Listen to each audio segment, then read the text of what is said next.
Houston Soccer HQ. I'm Carolina Sanchez. And I'm Anthony Antoine. And man, we got a goat in the building today. Hello. Come on. And hold on. We're not talking about Donkey Boy and Throwback because we're in their studio. That's Thank you right. so much for allowing us in this beautiful space. Yeah. But the guy over here, who's this guy? That's the right real here? goat. Come on, what's happening? Tim Howard joining us here today. What's up, man? We're lucky to U.S. have you. men's national team legend. That's right. Yeah, thank you. You guys are doing incredible in this space. So delighted to be on the show in this really cool building. So amazing art. It's brilliant. Brilliant art, and you were here because of the Dynamo partnership with Free Walls, which is a beautiful project to beautify the city, bring awareness to the Dynamo and to local artists and how wonderful they are at their jobs without people getting in the way. That's right. And a lot of those murals are in East Downtown, a growing community for soccer, so that's super intentional. And East Downtown, also FanFest. That's where it's going to be for the World Cup, so it's great placement. So let's get right in, man. You're a minority owner here of the Dynamo. Just talk about the growth of the city and the game here in Houston.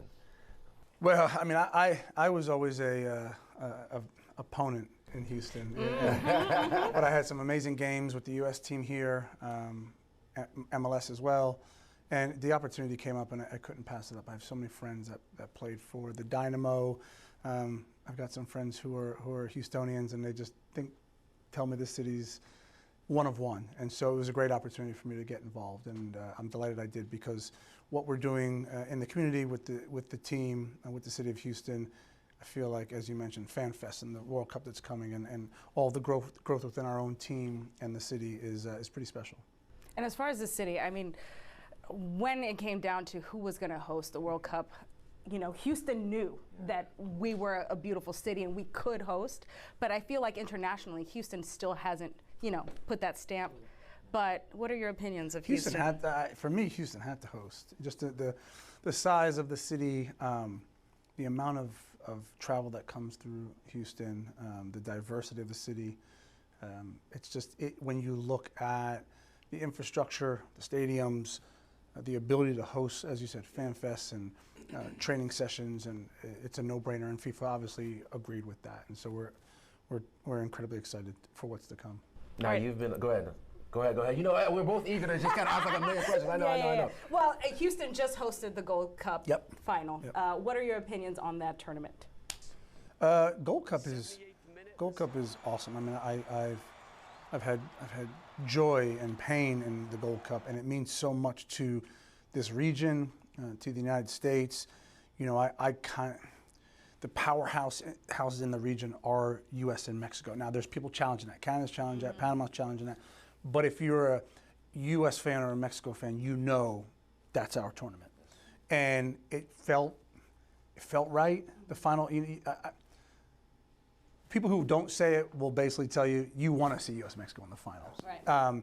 And I think I can't speak for the Mexican Federation, but from the U.S. side of things, those are the games we want. That's what we need. We need to play Mexico in a final for us to push ourselves forward, to get better, to have those moments where you have to dig deep. Both teams, I mean, what a brilliant game. Both teams had to dig deep, and you saw what it meant. Mexico won out the finalists. You saw what it meant to them. It's important to them. It's important to us. And so, I think from a takeaway standpoint, U.S. men's national team, there was a lot of question marks going into the tournament on many levels, and I think they answered a bunch of those in a really good way for Pochettino. So, yeah.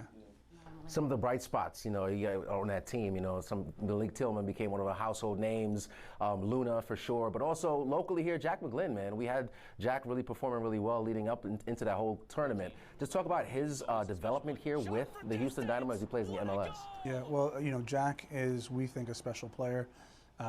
He's got a generational type of left foot. He's fantastic. And look, our ability to re-sign him, keep him here, is important for us, but beyond getting pen to paper, when you have a player who has lofty aspirations and he thinks that he can achieve those by staying here, that's special, that's significant. And I think as much as he's going to help us on the field, I think that's a message to our fans that we can attract top talent in this country, and players not feel like this is just a stepping stone, that they may go on to other places, but right now they can achieve that. Because quite frankly, his number one goal, I can tell you this, his number one goal is to be on a World Cup roster. He believes that he can do that by performing and flourishing for Houston Dynamo. So we're ecstatic. All right, so who from that Gold Cup team would you put on your World Cup roster today? Definitely Luna. Tillman. Look, I think, forget roster, I think Tillman right now, for me, is on the starting 11. I don't know if in the World Cup, but certainly if you're looking at who our best 11 is, without question, he's there. You know, I think Freeman did a good job at right fullback. I think Serginho Dest is our #1 right fullback. But again, big moments. He played in big moments. He got good experience. He's a young kid, so I think he did really well. Agyemang, I think his transfer just went through to Derby County from Charlotte. So I think our interns were very critical of Agyemang. Yeah. I mean, look, my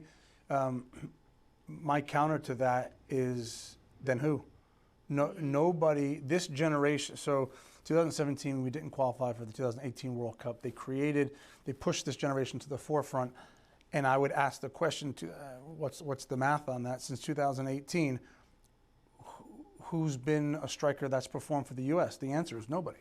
And so Agyemang stretches defenders. He's obviously he links play well. Mexico was a really difficult game for him.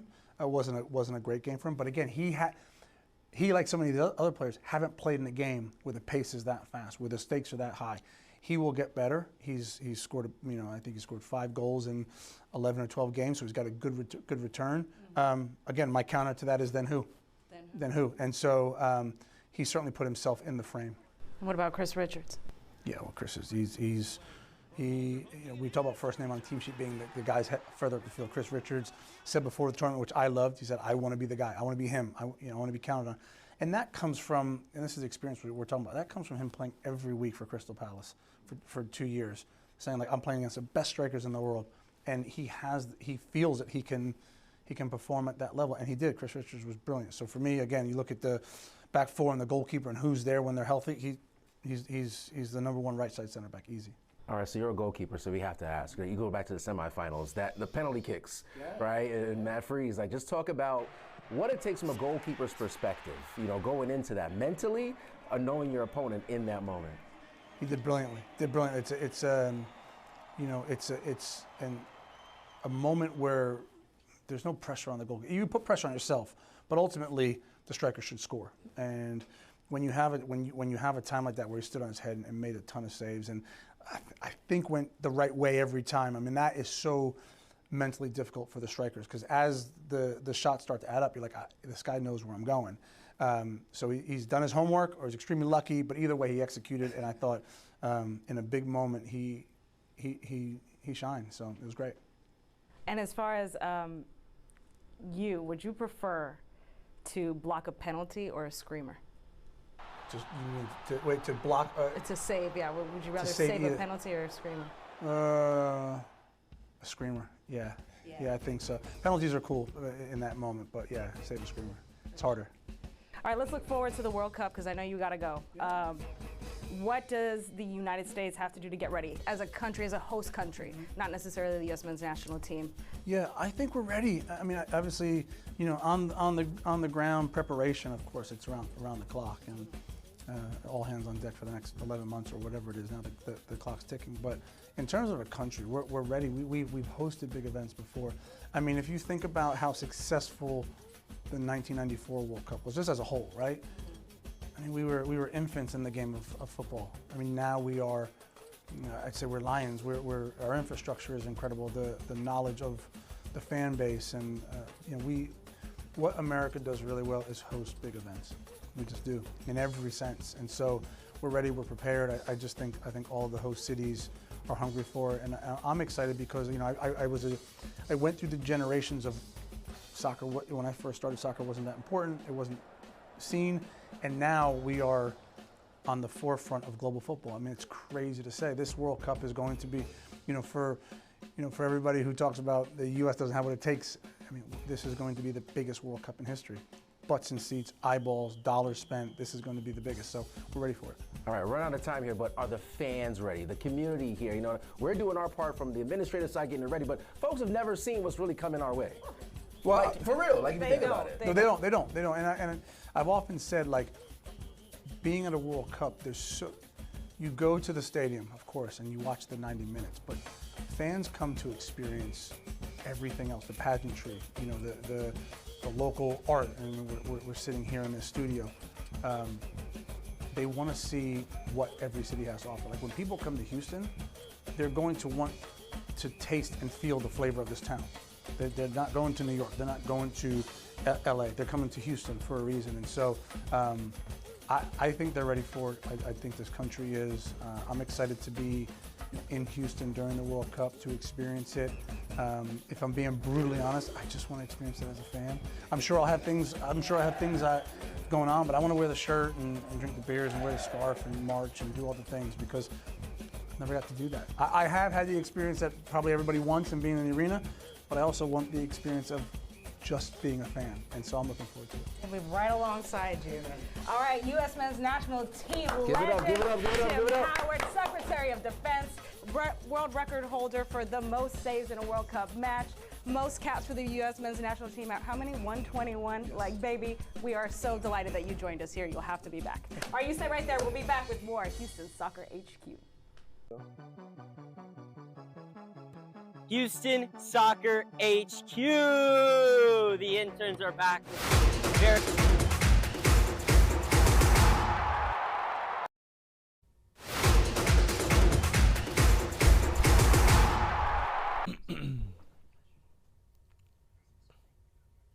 Oh, welcome back to Houston Soccer HQ. Okay, so here we are. So we just heard from Tim Howard, Secretary of Defense, had a great conversation with him, but we couldn't let him leave because, you know, he is the minority owner of the Houston Dynamo, and they just partnered up with Free Walls and the city to create 7 murals, really diving into the culture, the soccer culture here in Houston.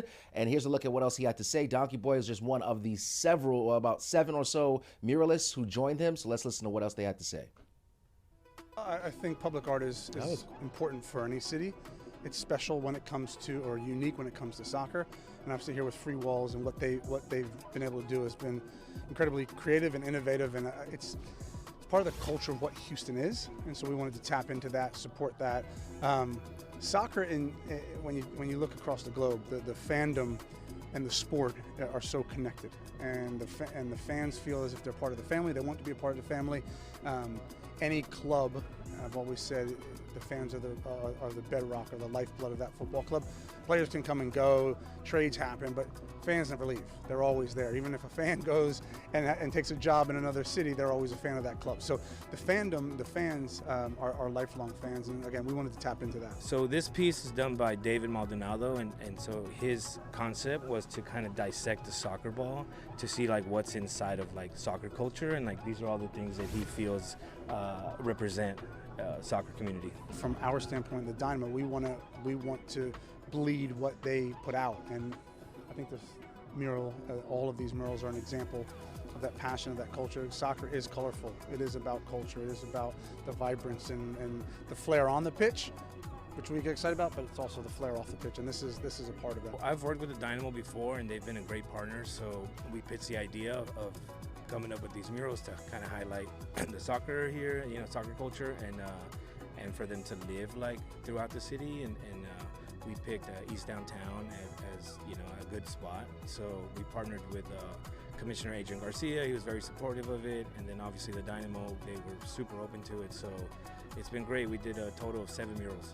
Instead of having like a blank wall, you can have like a conversational piece, right? So like family could be out here eating or passing by, and it strikes a chord with the kid or with somebody, you know, and you just never know what it could bring. I feel like at the end of the day, it's inspirational.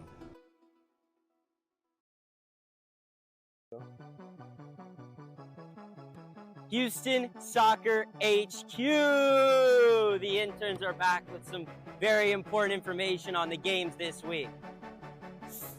First up today, right after the show, it's the Women's Euro semifinal. That's right, a women's showdown. So make sure you tune in right after the show at 2 p.m. because it's Germany against Spain, and you won't want to miss it. Make sure you watch on Fox 26.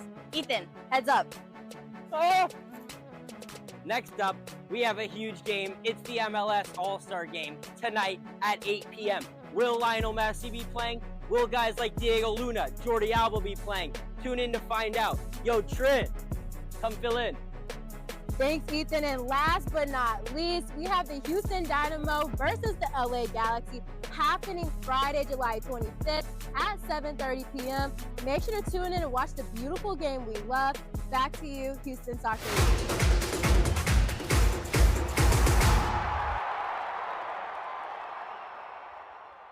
HQ. I'm Anthony Antoine. Carolina is off here today, but we have a lot going on. You already heard from Tim Howard. You just learned about the murals that are going to be in East Downtown, that partnership with the Dynamo and Free Walls. Now, listen to this. So those murals are in East Downtown. It is the center for Fan Fest when the World Cup gets here next year. So it is perfect placement, and we have more to talk about that as far as what's happening in the city when it comes to art and culture in soccer. All right, Jonathan Mejia joining me now to talk more about this. Yes, Jonathan is our sir. correspondent. We are Houston Soccer HQ. It's funny that you're talking about art and culture, and it is very important that we get to showcase that. And today we have one of the artists who has had a hand in the World Cup since 2014. We're talking about Petirri, who's joining us here.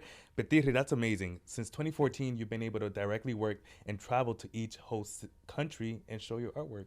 Yes. Thank you, Jonathan. Thank you, Anthony, for having me here today.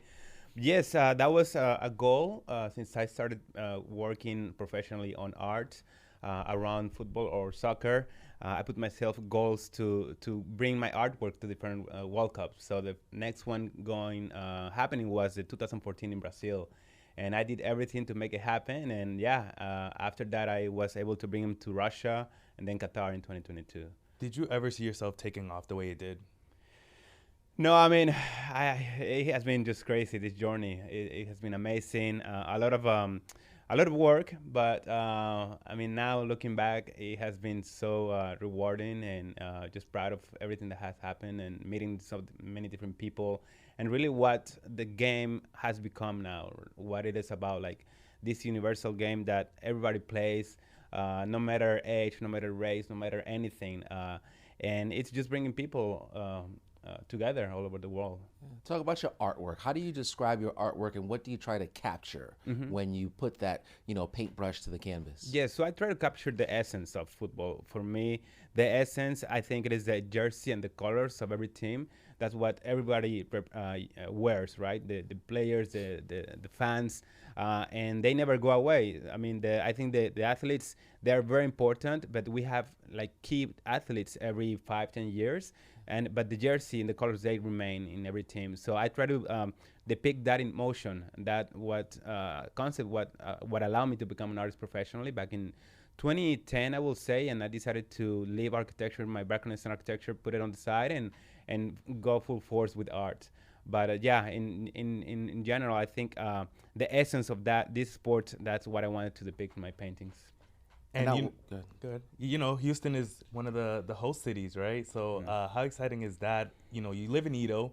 That's where the Fan Fest will be. So it's just major opportunities, not only for yourself, but for the city. Talk about Houston being selected. How excited are you? Oh, I mean, this is just another dream coming true for Houston, for myself.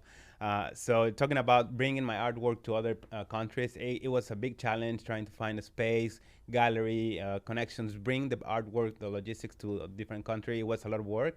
So now that it's coming home, it's just, I want to bring it to the next level and showcase to everyone coming out of Houston that we in Houston, we are an amazing city, that we have good people, we have everything that like a world-class city can offer.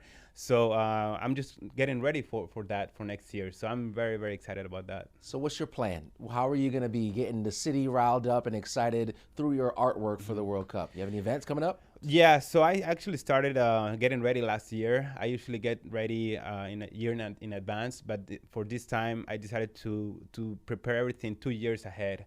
So I started last year with different projects, different initiatives, reaching out to different organizations.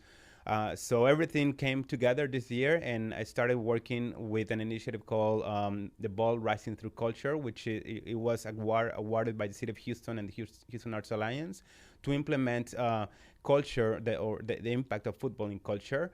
So with that, I'm having different activations. One of them, it's Monday Night Football. So we're watching past World Cup films every third Monday of the month in different places in Houston. So we're reliving, like last Monday, we relived the 1966 England World Cup. We have all the English community coming and just people from different parts of the world. So that's one. Recently this summer, I also finished a workshop with the Museum of Fine Arts Houston. I partnered with them to support kids from underserved communities. So we partnered with Asians Against Domestic Abuse. And we kind of just brought art and football or sports into these workshops where these kids come from violent backgrounds and very tough backgrounds. So for them, just having that space of 1 hour or 2 hours drawing and kicking the ball, it was just like a healing process for them. And it was just amazing because these kids, they were drawing violent and sad things. And my goal was to incentivize, you can draw or paint different things, more positive or lovely things. But that was just very touching for me, very special, because from what I'm doing with my work, I'm able to impact other kids. And that's the beauty of this sport, that it's universal. All these kids around the world, they understand it, they connect with the sport. So I'm just very happy that I'm working on these different initiatives, partnerships. I have another one coming up. I will say this first time in public. I'm getting ready for a pop-up in Houston where I'm expanding my gallery, and we're going to have a very unique experience on this space around football and art. So that's awesome. Yeah. Congratulations, man. Thank It's you. huge. Yeah, no, amazing. Yeah. All right. So let's talk about this right here. So you got to talk about the Dynamo. We love the Dynamo. How did you come up with this one? And were you thinking of certain players when you make these types of artworks or these pieces, or just a tackle here just kind of was the thought process? Yeah, so every painting is different, and every time I usually paint rivalries or derbies, and I have to study the jersey, the history of the jersey, the teams, why these teams they represent those colors, and it goes back to history, to politics actually. But with this one in particular was a commission from a friend from Houston who was dating a Colombian lady. So he asked me to create this painting. So that's Nacional from Colombia and Houston Dynamo. Oh, that's good stuff, Yeah, man. I love yeah. it. All right, so what else? How can people get in contact with you? Like, what are some of the things you got going on, and how can they, like, if they want to show up to one of those events, how can they do that? Yeah, so I'm pretty active on social media. I'm under Artist Battieri, and my website is all updated with everything that I have going on, battieri.com. And I try to just be very responsive and communicate with everyone, and whoever wants to be part of it, I'm always welcoming everyone. And so yeah, just social media, I think, will be a good way to stay in touch. And Battieri, I know that you travel a lot, obviously for the World Cup, but this year we have 3 different countries. Will you be going to the other countries, or are you just sticking here local? I'm also working on it. I'm planning. It's just the whole logistics of what everything will take. It's a lot, but because I'm from Mexico originally, I'm already talking to some people in Mexico who want me to be part of some initiatives over there in Mexico City. So I don't know if I will be traveling, but I think my work will be. And Canada as well. I had the opportunity to exhibit my work in Vancouver in 2015 for the Women's World Cup. So one of my paintings is stayed in the Museum of BC Place, which is the stadium in Vancouver. So I'm trying to do something there as well with Canada. So I don't know. I don't think I can travel myself because I have to stay here. Yeah. But yeah, my work, I hope it will go there. Yeah, we're running out of time here, but I got to ask you, do you have a favorite World Cup that you attended, and why? Yes, as a fan, my first World Cup was in Germany, 2006. That changed my whole life in terms of the experience of the World Cup. I mean, Germany was so well planned. They had everything ready, and I mean, everything was really good, like perfect. And then as a fan and as a professional artist, I will say Brazil or Russia. But I think Brazil, just because of the euphoria and I mean, it's like football is a religion there. So everywhere you went, there was something going on during the World Cup. Russia, very similar, but I think I felt it bigger, so it was a little bit different. But yeah, I think Brazil was just number one. Lastly, who do you have winning the World Cup? The World Cup, oh, that's a tough question. I'm gonna go for Portugal. Hey, that's who I'm going for. That's my lineage right there. So I appreciate it. Battieri, thank you so much for coming on. We really appreciate the artwork that you're doing in the city. I mean, Houston, culture, the World Cup. you as one of the many artists in the area, just kind of putting that foot forward. We really appreciate you in doing that, man. No, thank you for having me, and thank you for this space. I really, I'm trying to bring this, just express the impact that football has on different areas, and I think culture is one of them, which is very important, and painting is one, film, music. So thank you. Thank you guys for watching too. Houston Soccer HQ. We'll see you next week.